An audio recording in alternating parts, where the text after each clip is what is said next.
Welcome to another installment of our devotional series looking at God as gardener. Today we are going to look at Romans 11:17 through 24. Since it is a bit longer, I would like to pause right now so you guys could just give it a read.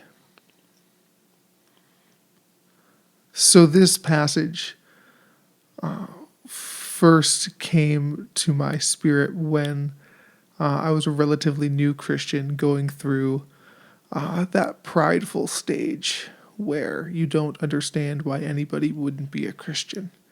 When you start thinking of yourself quite highly, which is a lovely phase and an important phase, but it's also one that eventually will be humbled. And this is the passage that humbled me.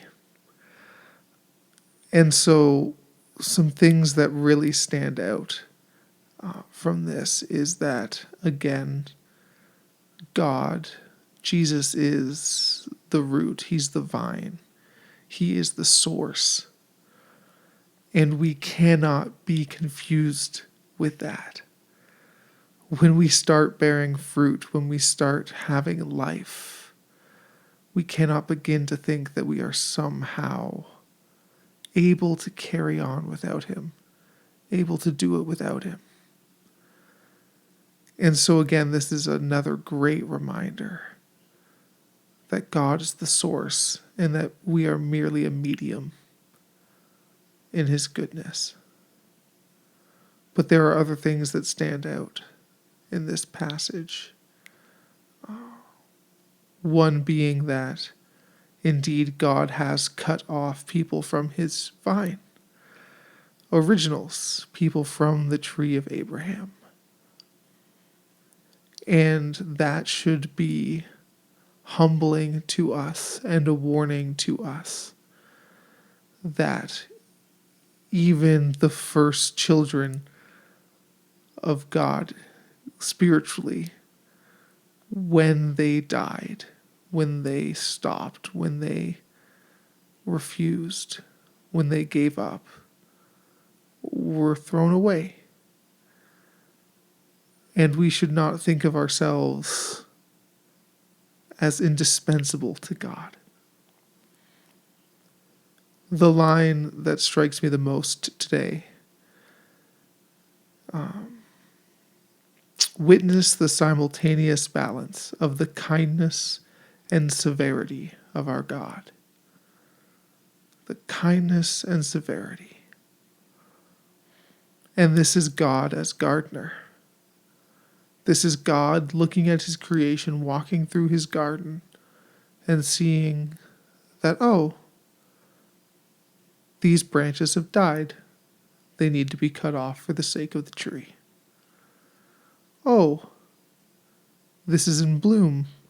It needs pruning so that it could bloom brighter. This soil needs watered. All of these things that we understand about cultivating a garden, that we understand about plants needing life. God is looking at us, and he is simply looking at what he sees, and in his infinite kindness will water us and prune us, keep us safe, give us good light. But in the same way, he doesn't take care of that which is dead, that which is cut off. And so, to be humbled by that, and to remember that we can stay in his infinite kindness,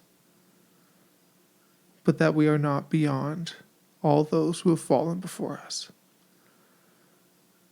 So, Lord, I just pray that we would revel in your kindness and in your severity.